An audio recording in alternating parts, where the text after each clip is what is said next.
عليكم ورحمة الله وبركاته. My name is Ahmad Sheikh from class 5th B.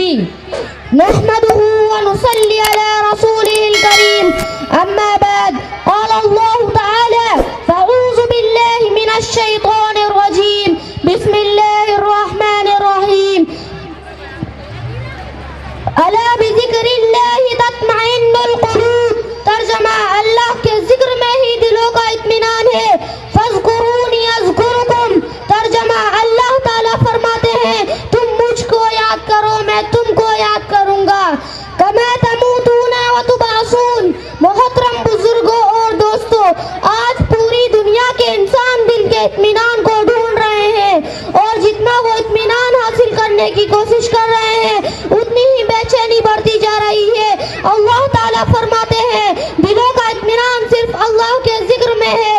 آپ صلی اللہ علیہ وسلم نے فرمایا ذکر کرنے والا ایسا ہے جیسے زندہ، اور ذکر نہ کرنے والا ایسا ہے جیسے مردہ.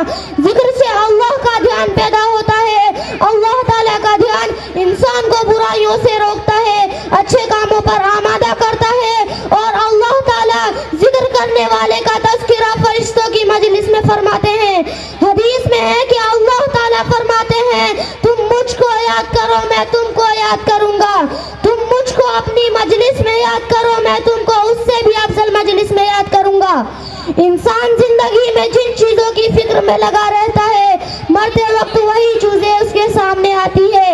ایک صحابی رضی اللہ عنہ نے آپ صلی اللہ علیہ وسلم سے پوچھا سب سے افضل عمل کیا ہے جو اللہ تعالیٰ کے قریب کر دے؟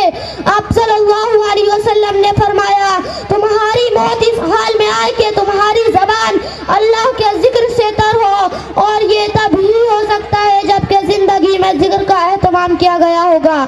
اللہ تعالیٰ ہم سب کو کثرت سے ذکر کرنے کی توفیق عطا فرمائے اور ایمان پر خاتمہ نصیب فرمائے. آمین. وآخر الدعوانا ان الحمدللہ رب العالمین. السلام علیکم ورحمۃ اللہ وبرکاتہ.